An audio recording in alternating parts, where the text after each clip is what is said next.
Muli sa Reporter's Notebook. Dugong galing sa commercial blood banks. Gaano kaligtas?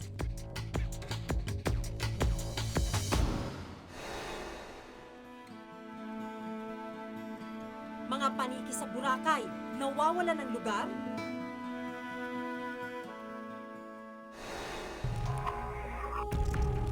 Mga dayuhang inakusahan ng pedopilya, nakalusot o pinalusot? Personal naming inalam. Sinaliksik ang bawat anggulo. Bawat detalye kinumpleto. Ang lahat ng yan ay nakatala Sa Reporter's Notebook. Nasundan ng Reporter's Notebook ang pag-aresto sa isang British national na inakusahan ng pedopilya. Malakas daw ang ebidensya. Pero matapos ang 2 taon, ang akusado nakalaya dahil hindi umano na ipresinta ang katibayan. Alamin sa report ni Ruth Cabal kung paano makakamtan ng biktima ang hustisya kung nakalulusot naman ang mga akusado sa kamay ng batas.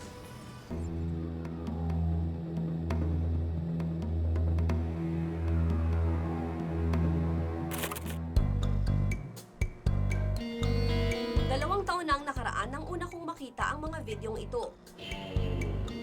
Mga menor de edad na nakikipagtalik sa isang dayuhang higit na mas matanda sa kanila.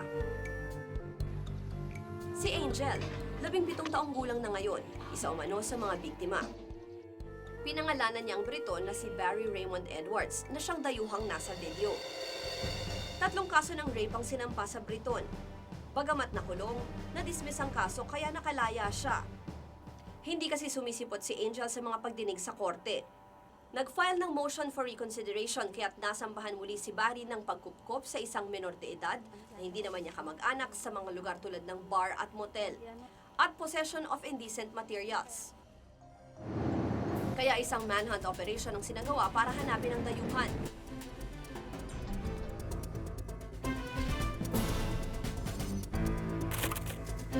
Ang video ng pakikipagtalik ng suspect sa mga menor de edad.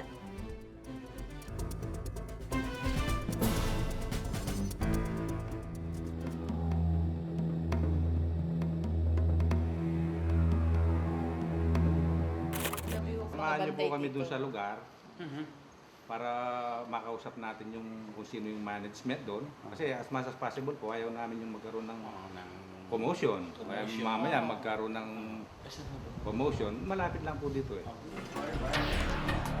June 2004, kasama ang Reporter's Notebook, natunto ng mga otoridad si Edward sa Puerto Galera. Morning, sir. Sergeant Bautista, warrant of the Ropangan City Police. I have with me Captain Tina Bernardes of the Women. We are here to serve actually a warrant of arrest. 3 of them is the one. Matapos ang 8 buwang paghahanap, balik kulungan ng suspect. Pero nakapagpiyansa siya at nakalaya. Here I am, you know. I've been back to Angeles 4 times. Am I running away? No, I'm not hiding from anything, obviously. If I was hiding, I'd be in another country. Nitong September 1, dinismiss ng judge ang kaso dahil daw sa hindi pagsipot ni Angel sa mga hearing. Pero provisionally dismissed lang ang kaso. Ibig sabihin kapag may malaking pagbabago sa kaso sa loob ng 2 taon, halimbawa kung magpakitang muli sa korte si Angel, maaaring buhayin muli ang kaso. Nang magsimula ang paglilitis noong July 2003, dito sa DSWD Regional Office sa The Haven sa Magalang, Pampanga na malagi si Angel. Ilang beses daw nagtanghang tumakas ang dalaga sa center. Isa siya sa nag-i-initiate yung pagtakas. Talagang nanira sila ng mga facilities namin, yung mga pinto, yung mga bintana. And then, talagang yung disrespect nila sa staff, pinakita nila. Sinasabing Hulyo ng nakaraang taon ng formal na hilingi ng mga magulang na i-discharge si Angel sa center. Mula noon, di na raw siya responsibilidad ng DSWD. Kaya wala na silang pananagutan kung sumipot man si Angel sa mga hearing o hindi. Nakita niyo ba na ayaw niya na yatang i-pursue yung case kay Barry? Nung willing siyang yun, pero nitong lately nga, hindi na siya nag-appear sa hearing. Kasi nga nung mga time na nandito siya, maraming beses na napopostpone. Parang isa yun sa naging niya na hindi na din niya i-pursue yung case. Ayon sa piskal na may hawak ng kaso, mulat sa pool ay di na nila kinakitaan ng interes si Angel. Ngayon, ang pinapakita nila is that hindi sila maganong interesado sa kaso nila. We are always there naman. We'll do our best. Pero hindi lang ang di pagsipot ni Angel sa korte ang dahilan kaya na-dismiss ang kaso laban sa dayuhan. Naging dahilan din ang hindi pagpresenta ng prosekusyon ng ebidensyang magdidiin sana sa akusado. Ang video ng pakikipagtalik ng suspect sa mga menor de edad. Paano natin makukonekta yung ginawa ng aabuso dun sa nang-aabuso, naabuso kung wala yung naabuso? Sa loob ng 2 taong paglilitis, noong September 15 lang tinurn over sa korte ang mga videotape at litrato ni Barry kasama ang mga biktima. Sa video na lang na ipalabas natin, maniniwala ang sambayanan na talagang inaabuso ni Barry Raymond Edwards ay mga bata. Yung presence na lang ng videotape na yon, hindi na maitatatuwa na mayroong ginawang kalapastanganan si Barry Raymond Edwards. Hindi, pero the whole thing. Hindi raw natunton si Angel, pero nang hanapin ng aming team si Angel nitong linggo, agad namin siyang nakita. Dito sa loob ng City Social Welfare and Development Office ng Angeles City, Pampanga, sa likuran lang ng Hall of Justice kung saan nag-oopisina ang mga piskal, namin siya nakita. Saan mo nakilala yun? Noong nakaraang linggo, nabagan siya si Angel at dito siya dinala. Dalakan kami, nanap ko nanay ko. Tatawagan ko sana kaso hindi ko natawagan. Wala akong load. Nang una kong makilala si Angel, kitang-kita sa kanya ang kakulitan ng isang bata. Sa kabila ng mabigat na pinagdaanan niya sa buhay. Ngayon, mas maaliwalas na ang pananaw ni Angel. Pero hindi pa rin mawala sa kanyang isipan ang nangyari sa kanya noon. Gagalit din po ako. Parang gusto ko pong batuin kaso ayoko po. Masakit po. Umiyak na. Napapayak po. Gusto ko ituloy yung kaso. Sabi ko kami. Sa ngayon, nasa Angeles pa rin si Barry. Malayang nakapaglilibot ayon sa kanyang abogado. In fact, ayaw niya umalis sa Pilipinas. Well, Barry is friendly and he adapted the Filipino lifestyle. Binalikan din namin si Barry Raymond Edwards. Tulad ng dati, tila kalmadong-kalmado siya. Di iniinda ang mga paratang laban sa kanya. I wasn't charged with having sex with minors.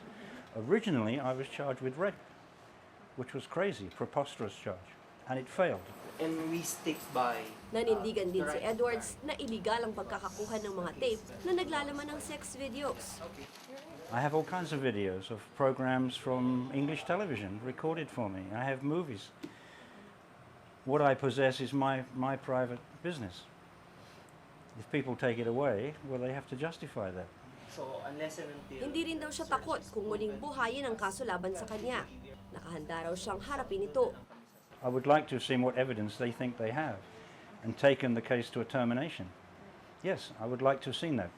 We believe na patuloy pa rin siya sa ganyang gawain niya kasi we believe na kaya niya gusto dito kasi nalulusutan niya. Kaya patuloy pa niya itong gagawin. So, kailan tayo kikilos para makonvict natin si Barry Raymond Edwards?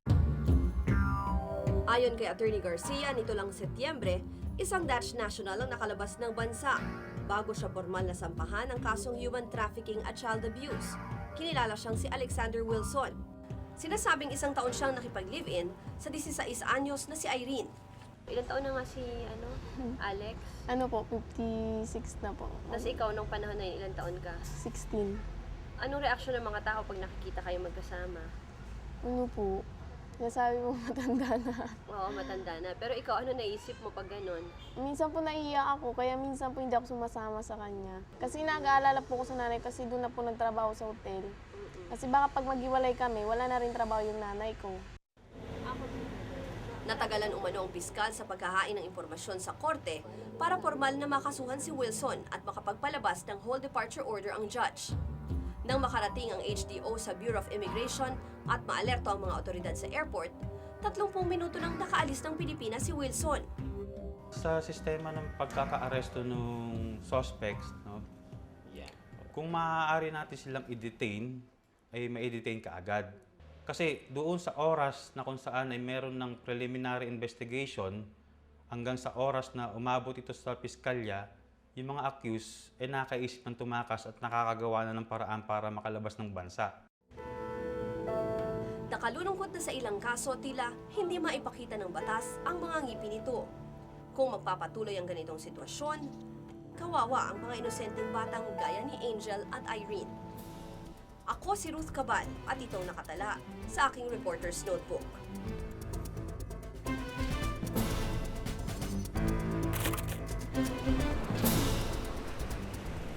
Nitong Enero lang, naging maingay ang balita sa pagkabulabog ng Mangkabog dahil umano sa pagkakatayo ng ilang hotel sa lugar. Dahil nabulabog, pinangangambang maubos ang mga paniki.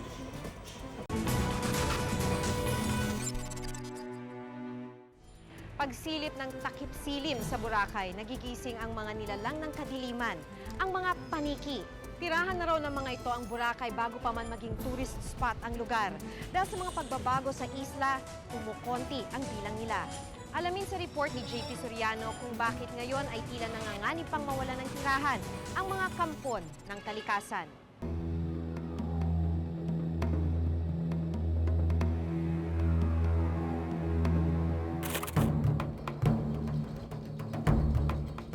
Kabog. Ito ang tawag ng mga taga-Boracay sa paniki. Kung sa ibang lugar, kinatatakutan ng paniki. Dito sa Boracay sila ay kinagigiliwan. Well, they're great. They're beautiful. They're very big, you know. And about 6 o'clock, when the sun's going down, they fly over. Yeah. I try to catch the sunset every night, and even no sunset, we'll sit on the beach, and hopefully the bats will come.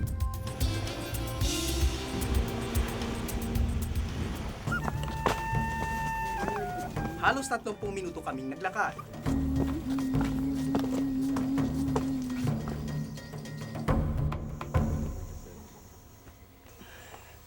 So narating na rin natin yung bat cave dito sa Barangay Apak dito sa may Boracay, no. Pero pagpasok mo kailangan daw tahimik ka dahil mabilis mabulabog yung mga paniki. Sa loob ng kuweba, matarik ang daan at matutulis sa mga batong aapakan. Pagbaba sa kuweba, ito ang aming nakita.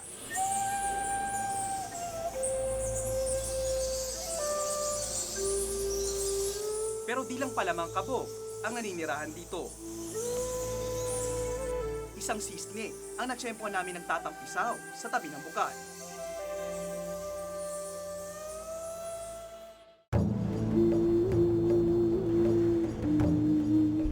Dito sa isang bahagi ng bundok dito sa Barangay Apak sa isla ng Boracay, matatagpuan ang isang uri ng endangered na paniki na dito lamang sa Pilipinas matatagpuan.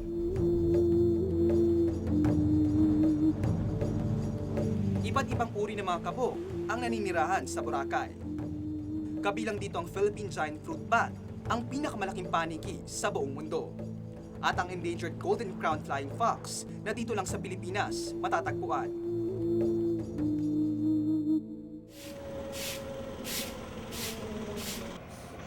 Nitong Enero lang, naging maingay ang balita sa pagkabulabog ng Mangkabog dahil umano sa pagkakatayo ng ilang hotel sa lugar. Dahil nabulabog, pinangangambang maubos ang mga paniki. Ang Friends of the Flying Foxes o FFF, ang kauna-unahang non-government organization na naitatag sa Boracay para pangalagaan ang kapakanan ng mga kabog. Sa pag-aaral na isinagawa ng FFF, malaki ang epekto ng development project sa pagkaubos ng mga kabog sa lugar. Kung dati tinatayang umaabot sa mahigit 20,000 ang bilang ng mga kabog, ngayon, di na raw ito aabot sa 3,000. The development and the meaning is, of course, we are losing the habitats. If you put trees, we have to cut trees. If you put buildings in the several areas, we need roads to go, infrastructure for that. So that means it needs space. And that means we are taking space from the habitats of bats away to develop it for tourism. So all that have a big impact, of course, to the population, plus the noise that they are awake, they cannot sleep, they lose energy. 8 taon pa lang si Rolly, pagtutour guide na sa Bat Cave dito sa Boracay ang kanyang hanap buhay. Oh, marami po. Kumpara ngayon. Konti na lang ngayon, sir. Lalo na ginawang yung Sangrila, may ginawa na naman yung Sangrila dito eh. Sira yung gubat. Unti na lang, bunti na lang. Sensitibo ang paniki sa tunog, kaya maaari silang mairita at hindi na bumalik sa kanilang roosting area o pinamumugaran kung maingay dito. Kapag hindi na bumalik ang mga paniki sa kanilang roosting area, kadalasan, hindi na sila komportableng makipagtadik sa ibang lugar. Maging ang mga residente, nangangamba na sa papakaunting bilang ng mga paniki. Siguro na natambakan yung isang puno diyan kaya hindi namin kung ba't nagkakonti na lang yung ngayon, yung paniki na nakikita diyan. Hindi lang visual na atraksyon ang dulot ng mga kabog. Malaki rin ang papel na kanilang ginagampanan sa kalikasan. Bat plays a big role, especially for Boracay, because bats are known as the main reforester. They do make reforestation and nobody pays them for that. They do it for free. We have the insect bats, they're eating insects, which is also important because they do pest control. Nitong Enero, pansamantalang ipinahinto ng Department of Environment and Natural Resources o DENR ang construction ng Shangri-La Resort and Spa dahil sa kakulangan ng malinaw na plano para sa mga kabog. Ngunit napansin lang ang kakulangan ito matapos manita ng FFF. Ngayon, puspusan na ang construction sa hotel. Nakapagbigay na daw kasi sila sa DENR ng kumpletong plano para sa paniki. We have complied with all requirements, regulations. We've actually gone beyond that, and we will continue to go beyond that because that's the way Shangri-La are. You know, we will always set the bar to a new level every time. The bats are extremely comfortable. We've had no issues with the bats. The DENR have made many visits onto site, and they're happy. Ang local government unit naman ang nag-i-issue ng zoning certificate o sertifikasyon na walang tatamaang wildlife habitat gaya ng sa paniki sa pagtatayuan ng development project. Pero bakit ang iba ay sinasabing nakapagtatayo ng establishmento bagamat kulang ay pinasang plano sa mga nasabing ahensya? Nakagulat din eh. Alam talagang minsan malakas ang loob nila eh. Anong ginagawa niyo? Pinipinaltihan namin. Ayon sa Republic Act 9147 o Wildlife Resources Conservation and Protection Act, dapat protektahan at di maistorbo ang anumang wildlife habitat. Aminado ang lokal na pamahalaan sa kanilang naging kakulangan. Ngunit ayon sa kanila, hindi malinaw ang zoning o pagtukoy sa protected at wildlife areas, kaya mahirap pa irali ng Wildlife Protection Act sa Boracay. Kung ma-zone yun as yun is protected area, walang dapat makaano. Ang ano kasi ng island natin ay kailangan talaga ang ma-zone ng husto ito. Proper zoning. Habang magpapatuloy ang pagtatayo sa lugar ng development projects na kulang sa requirements, hanggat hindi maipatutupad ng maayos ang batas, walang kasiguruhan kung ilang kabog pa ang maapektuhan, mawawala ng tirahan, mapipigilang magparami, at unti-unting mauubos. Ako si JP Soriano at ito ang nakitala sa aking Reporter's Notebook.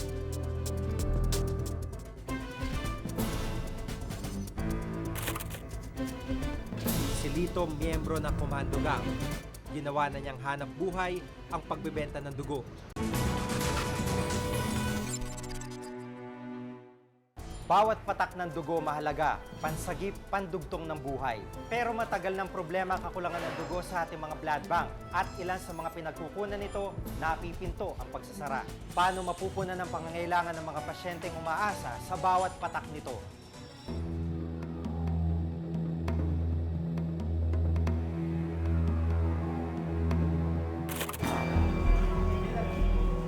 Ito ang karaniwang eksena sa ilang pampublikong ospital sa bansa ngayon. Sa muling pagsalanta ng dengue, maraming buhay ang nalagay sa panganib. Dito sa emergency room ng Valenzuela General Hospital, inabutan namin ang 13 taong gulang na si Rizaldi. Martes nung nakarang linggo nang kapitan siya ng dengue. Sa lubha ng kanyang sakit, lumabas ng dugo sa lahat ng parte ng kanyang katawan, pati na sa bibig. Sa dengue ward, agad siyang sinalinan ng dugo. Pero ang unang bag kulang pa raw ayon sa mga doktor. Nais man daw ng ospital na ibigay ang pangangailangan ng pasyente, hindi nila magawa. Patakaran kasi ng mga pampublikong ospital na sa bawat dugong kanilang ibibigay sa pasyente, kailangan ng kapalit. Pero hindi nakapaghanap ng donor ang ina ni Rizaldi, kaya hindi siya muling nabigyan ng dugo. Sa tindi na kanyang pagdurugo, binawian siya ng buhay ng sumunod na araw. Matagal ng problema ang kakulangan sa supply ng dugo sa bansa. Sa kasalukuyan, tinatayang aabot sa 800,000 bag ng dugo ang kailangan ngayong taon. Araw-araw, umaabot sa 2,000 bag ng dugo ang kailangan. Pero ayon sa Department of Health o DOH, may mahigit kalahating milyong blood bags pa lang ang ating supply. Ayon sa Philippine Association of Blood Banks, isang grupo ng mga commercial blood bank, tinatayang aabot sa 200,000 blood bags ang nakukuha nila kada taon. Malaking tulong daw ito sa kakulangan ng dugo sa ating mga ospital. Despite sa existence namin, ang dami pa rin shortage. Sa ngayon, lalo sa mga dengue cases, ang daming orders sa amin na hindi namin mabigyan lahat. Pero ang problema, bilang na ang kanilang mga araw, napipinto na ang kanilang pagsasara. Noong nakaraang Abril, ipinag-utos ng Korte Suprema ang pagpapatupad sa National Blood Services Act of 1994. Ipinag-uutos ng batas ang pagpapasara sa commercial blood bank sa buong Pilipinas. Ang dahilan, hindi raw ligtas ang dugong nagmumula sa mga commercial blood bank. Sa pag-aaral ng New Tropical Medicine Foundation Incorporated at ng USAID, lumalabas na ang dugo mula sa mga commercial blood bank, triple ang posibilidad na makakuha ang tao ng sakit tulad ng syphilis, hepatitis at HIV. Since 1960s, ang private blood bank. Ilang million of barrels of blood ang naibigay na sa public.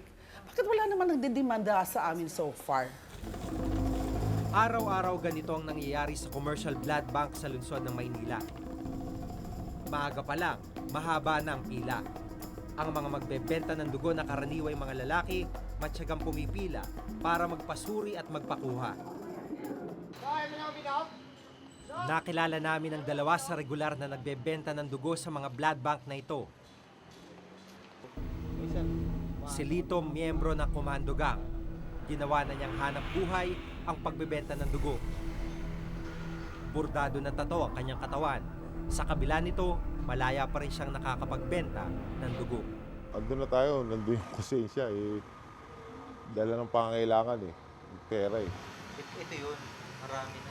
Sa kada bag ng dugo, kumikita siya ng 200 hanggang 300 piso.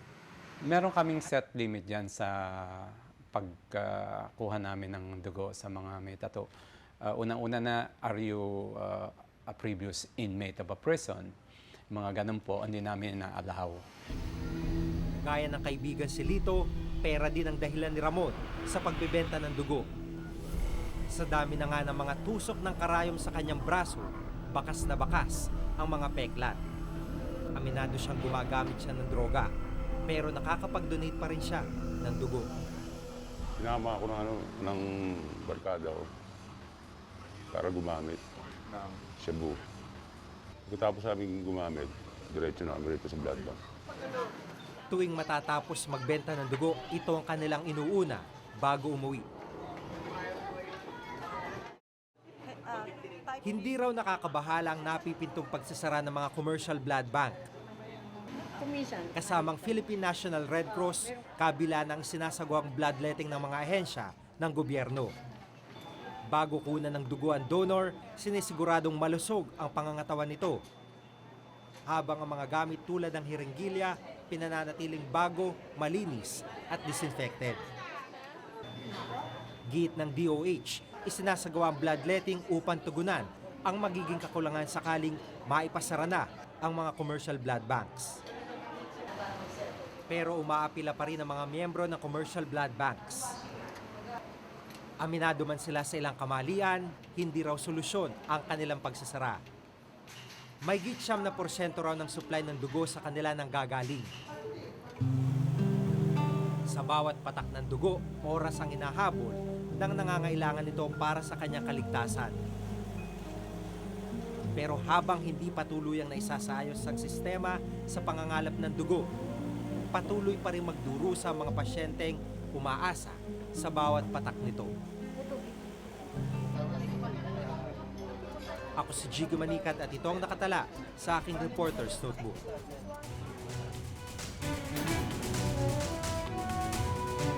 Kung may nais kayong ipasiyasat na isyo balita, maaari kayong tumawag sa aming numerong 928-7021, local 1424. Maaari rin po kayong mag-email sa reportersnotebook@gmanetwork.com.